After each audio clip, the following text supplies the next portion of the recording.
Hello student. Last slide में या last lecture में हमने देखा था कि सेकेंडरी मेमोरी किसे कहते हैं और उसके तीन टाइप्स के बारे में हमने बात की थी। एक था मैग्नेटिक स्टोरेज, एक था ऑप्टिकल स्टोरेज और एक थी फ्लैश मेमोरी। स्लाइड आपके सामने है। इस स्लाइड के बारे में हम लोग पढ़ चुके थे। आज हमें थोड़ा सा और डिटेल में जाना है, डीप में जाना है, और हम लोग सबसे पहले स्टार्ट करेंगे मैग्नेटिक स्टोरेज के साथ। तो अपन स्टार्ट करते हैं। सबसे पहले मैग्नेटिक स्टोरेज में हमारे पास आता है फ्लॉपी डिस्क। फ्लॉपी डिस्क क्या होता है? ये जो डायग्राम आप लोग देख सकते हैं सामने, एक पिक्चर है आपके सामने। ये फ्लॉपी हम आज से काफ़ी सालों पहले डेटा स्टोरेज के लिए यूज़ करते थे।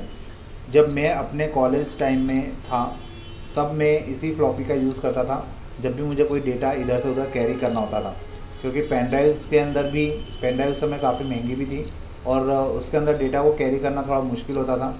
लेकिन उस समय फ्लॉपी डिस्क का यूज़ सबसे ज़्यादा किया जाता था। ये जो फ्लॉपी आप सामने देख पा रहे हैं, इसके अंदर ऐसी एक magnetic circular CD type structure होता है। ये पूरा मैग्नेट का बना होता है। तो अपन देखते हैं इसमें क्या हो रहा है।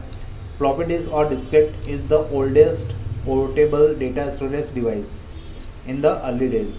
The floppy disk consists of a thin and flexible film coated with the magnetic material. इसमें एक फ्लॉपी डिस्क होती है जो काफ़ी पतली होती है, फ्लेक्सिबल होती है, और इसके ऊपर क्या लगा हुआ होता है? मैग्नेटिक मटेरियल लगा होता है, which is sealed in rectangular shaped cover. और इसको कहाँ पे कवर किया जाता है या इसको किसके अंदर रखा जाता है? तो ये एक रेक्टेंगुलर कवर होता है, इसके अंदर इस सीडी लाइक स्ट्रक्चर को रखा जाता है। Floppy disk is available in the different size like 5 integer 1/4 inch and 3 integer 1/2 inch। ये जो उस समय फ्लॉपी डिस्क मार्केट में अवेलेबल थी, अब तो नहीं है, उस समय जो फ्लॉपी डिस्क मार्केट में अवेलेबल थी ये दो अलग अलग साइज़ में आती थी। एक 5.25 इंच के फॉर्म में और एक 3.5 इंच के फॉर्म में। ये एक्चुअल में ये जो साइज़ थी ये डायमीटर बताता था कि इस फ्लॉपी का डायमीटर कितना होगा। Offering 720 KB to 1.44 MB storage capacity. इस फ्लॉपी डिस्क की जो स्टोरेज कैपेसिटी होती थी वो केवल 720 KB से लेकर 1.44 MB तक की होती थी। अगर मैं आपसे इसको जनरल टर्म में समझाना चाहूँ तो मैं आपको बताना चाहता हूँ कि आजकल हम लोग जो इमेजेस क्रिएट करते हैं या इमेजेस हम फ़ोटो क्लिक करते हैं तो फ़ोटो की साइज़ ही 1.44 MB से बड़ी होती है। और DSLR कैमरा अगर हमने यूज़ किया, फ़ोटो क्लिक किया, तो उसकी जो साइज़ होती है वही करीब 12 या 13 MB की होती है। तो आप लोगों को ये थोड़ा सा एक रफ़ आइडिया लग सकता है कि उस समय जो डेटा ट्रांसफ़र होता था वो इमेजेस के फॉर्म में हम लोग नहीं कर पाते थे या उसको हम फ्लॉपी डिस्क में नहीं ले पाते थे। उस समय जो डेटा हमें लेना होता था फ्लॉपी के अंदर या जो रखना होता था वो जनरली टेक्स्ट फाइल हुआ करती थी। और टेक्स्ट फाइल 720 KB से लेकर 1.44 MB एक बहुत बड़ा अमाउंट इसके अंदर सेव किया जा सकता था, लेकिन वो केवल टेक्स्ट के फॉर्म में। अगर वो ऑडियो, वीडियो या इमेजेस के फॉर्म में है तो उसको फ्लॉपी में यूज़ करना मुश्किल होता था। और हम लोग उस समय जनरली इतना यूज़ फ्लॉपी डिस्क का इमेजेस के लिए कर भी नहीं पाते थे। उसके लिए फिर हमें पेन ड्राइव या जो दूसरे सोर्सेज थे उन्हीं का यूज़ करना होता था। Floppy disk stores data in the concentric circles called tracks. इसके अंदर आप लोग यहाँ पे देख सकते हैं, यहाँ ट्रैक्स बने हुए हैं, यहाँ पे सर्कुलर पार्ट बने हुए हैं, छोटे छोटे से लाइन बनी हुई है, तो उन्हें क्या कहा जाता है? ट्रैक्स कहा जाता है, which is divided in the sectors. और ये जो यहाँ पे दो ऐसी क्रॉस में लाइनें ड्रॉ की गई है, ये क्या कहलाते हैं? ये कहलाते हैं सेक्टर्स। तो जो डेटा होता है किसी फ्लॉपी डिस्क के अंदर वो सेक्टर्स और ट्रैक्स के फॉर्म में होता है। मतलब यहाँ पे आप एक येलो कलर का पार्ट देख सकते हैं, ये पूरा जो है ये एलोकेशन यूनिट कहलाता है, मतलब डेटा इसके अंदर सेव होता है। ये जो जितने एरिया में ये पार्ट बना हुआ है ये क्या कहलाता है? सेक्टर कहलाता है। और इसके बाहर ये जो सारी लाइन्स हैं ये सारी क्या कहलाती है? ट्रैक्स कहलाती है। Across area of the tracks and sector is called allocation unit. जैसा मैंने आपको बताया ये येलो पार्ट जो है ये क्या कहलाता है? एलोकेशन यूनिट कहलाता है। Which can store 1 KB data, जिसके अंदर 1 KB डेटा करीब हम लोग स्टोर कर सकते हैं।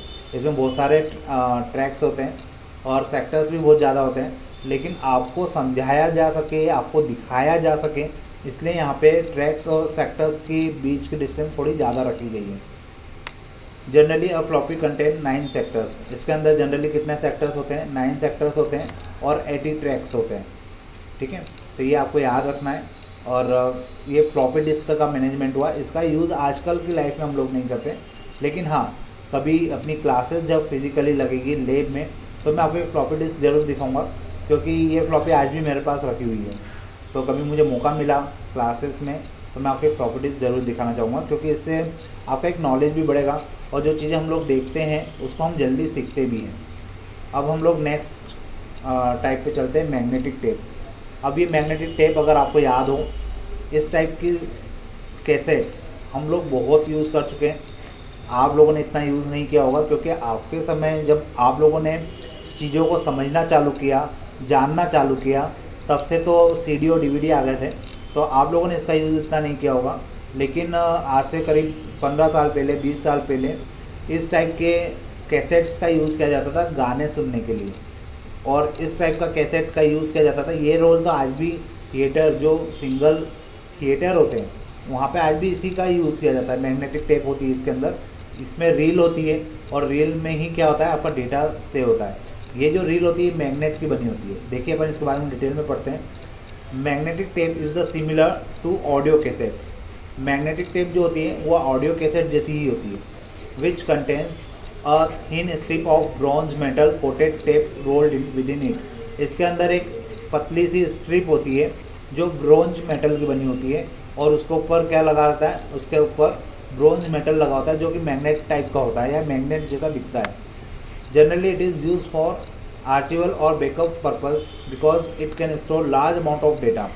हम लोग जनरली इस टेप का यूज़ क्यों करते हैं? जब हम लोग डेटा को सेव करके रखना चाहते हैं। आजकल हम लोग डेटा को सेव करना चाहते हैं, तो आजकल हार्ड डिस्क की साइज़ भी बहुत ज़्यादा होती है, और उसके अलावा भी हम लोग क्या करते हैं, डेटा को सेव करने के लिए हम लोग डीवीडी पे रख देते हैं, या हम ब्लू रे डिस्क का यूज़ करते हैं। और ज़्यादा अच्छे से डेटा सेव करना है, ज़्यादा अमाउंट का डेटा सेव करना है, तो हम लोग एक्सटर्नल हार्ड डिस्क का यूज़ करते हैं। ठीक है, तो लेकिन उस समय जब हमें डेटा सेव करना होता था लॉन्ग टाइम के लिए और लार्ज अमाउंट ऑफ डेटा को सेव करना होता था, तो हम लोग मैग्नेटिक टेप, इस टाइप की टेप्स होती थी, इसका यूज़ करते थे। और मैं आपको बताना चाहूँगा वीसीआर उस समय काफ़ी फेमस थे। वीसीआर की कैसेट भी कुछ इसी प्रकार से बनती थी और उसका यूज़ हम लोग करते थे। मतलब जो सीडी प्लेयर है, जो डीवीडी प्लेयर है, उनके आने के पहले मार्केट में मूवी को घर पे देखने का एक जो तरीका होता था वो वीसीआर होता था। आपके पेरेंट्स इस बारे में अच्छे से जानते होंगे, कभी आप चाहें तो गूगल पे सर्च करके उसकी इमेजेस भी देख सकते हैं और उसकी जो कैसेट होती थी वो भी देख सकते हैं। The size of the storage depend on the length of the tape. अब किस पर्टिकुलर टेप के अंदर कितना डेटा सेव होगा ये किस पे डिपेंड करता है? ये डिपेंड करता है कि कितनी लंबी आपकी टेप है। जितनी ज़्यादा लंबी टेप होगी उतना ज़्यादा डेटा उसके अंदर सेव किया जा सकता है। Magnetic tape is more durable to the floppy और मैग्नेटिक डिस्क। अगर मैं बात करूँ कि मैग्नेटिक टेप जो होती है, अगर ड्यूरेबल की बात करें, रिलायबिलिटी की बात करें और डेटा के स्टोरेज की बात करें, तो मैग्नेटिक टेप जो होती है वो ज़्यादा ड्यूरेबल और रिलायबल होती है, बजाय अगर हम लोग फ्लॉपी डिस्क या मैग्नेटिक डिस्क का यूज़ करें, क्योंकि ये मैग्नेटिक मटेरियल का यूज़ करके बनाई जाती है या इसके ऊपर मैग्नेटिक मटेरियल का कोटिंग होता है। इसके कारण इसमें डेटा काफ़ी लॉन्ग टाइम तक सेव रहता है और अच्छे से मतलब हम लोग इसका बार बार रीयूज़ कर सकते हैं। काफ़ी अगर आप इसको प्रॉपर तरीके से रीयूज़ कर रहे हैं तो आपको कहीं पर भी दिक्कत नहीं आएगी, आप बार बार इसका यूज़ कर सकते हैं और लार्ज अमाउंट ऑफ डेटा इसके अंदर सेव कर सकते हैं।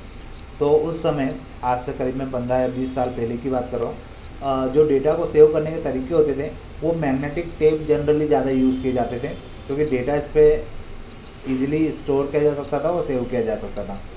आपको इस कैसेट के बारे में बताना चाहूँगा। ये जो कैसेट है उस समय टेप रिकॉर्डर आते थे, वो टेप रिकॉर्डर में इन कैसेट का यूज़ होता था। इसमें 2 साइड होती थी। एक साइड से जब आपने लगाया तो एक साइड के सॉन्ग्स आप लोग सुन पाते थे या इसमें जो भी रिकॉर्डिंग है आप वो सुन पाते थे, और जब इसका बी पार्ट आप लगाते थे, मतलब इस कैसेट को पलट कर लगाते थे, तो आपको इसका सेकंड पार्ट सुनाई देता था। तो इस प्रकार से इस मैग्नेटिक टेप का हम लोग यूज़ उस समय करते थे। आजकल ये कैसेट आना बिल्कुल बंद हो चुकी है, क्योंकि आजकल टेप रिकॉर्डर का यूज़ होता नहीं है। हम लोग जनरली सीडी और डीवीडी का यूज़ करते हैं, क्योंकि हम लोग लेटेस्ट टेक्नोलॉजी की तरफ आगे बढ़ते जा रहे हैं, तो इन चीज़ों को हमने अब पीछे छोड़ दिया है। अब आने वाली स्लाइड्स में हम लोग मैग्नेटिक डिस्क के बारे में पढ़ेंगे, जिसमें हार्ड डिस्क इंक्लूड होती है। तो जो हमारी नेक्स्ट स्लाइड होगी या जो नेक्स्ट लेक्चर होगा उसमें हम लोग हार्ड डिस्क के स्ट्रक्चर की बात करेंगे। आपको ये स्ट्रक्चर देख के इतना सोचने की ज़रूरत नहीं है, ये कोई ज़्यादा टिपिकल नहीं, ना आपको इसका स्ट्रक्चर याद रखना है। मतलब एक बार केवल समझना है, ये एग्ज़ाम में बनाने के लिए नहीं आता, लेकिन आपको नॉलेज होना चाहिए। इसलिए अपन हार्ड डिस्क के इंटरनल स्ट्रक्चर की थोड़ी बहुत बात करेंगे। तो हमारी जब भी अब नेक्स्ट स्लाइड बनेगी या नेक्स्ट हमारा लेक्चर होगा तो उसमें अपन हार्ड डिस्क के बारे में पढ़ेंगे, और उसके बाद हम लोग ऑप्टिकल डिस्क की बात करेंगे। तो ऑप्टिकल डिस्क में भी हमारे पास अलग अलग वेराइटी है। तो ये सब चीज़ें जो हम लोग पढ़ रहे हैं, सब क्या है, मेमोरी डिवाइसेस है। और मेमोरी डिवाइसेस में अभी तक हमने जो चीज़ें पढ़ी उसमें हमने मैग्नेटिक जो तरीके थे जिससे हम लोग डेटा को सेव करते थे, मैग्नेटिक तरीके जिससे हम डेटा सेव करते थे वो पढ़े।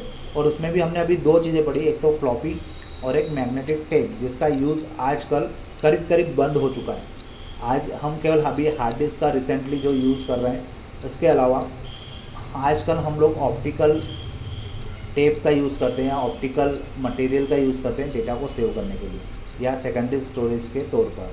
तो वो ये सब चीज़ें हम लोग डिटेल में अभी आगे आने वाले टाइम में पढ़ते जाएंगे, तो आप लोगों को इसका नॉलेज मिलेगा।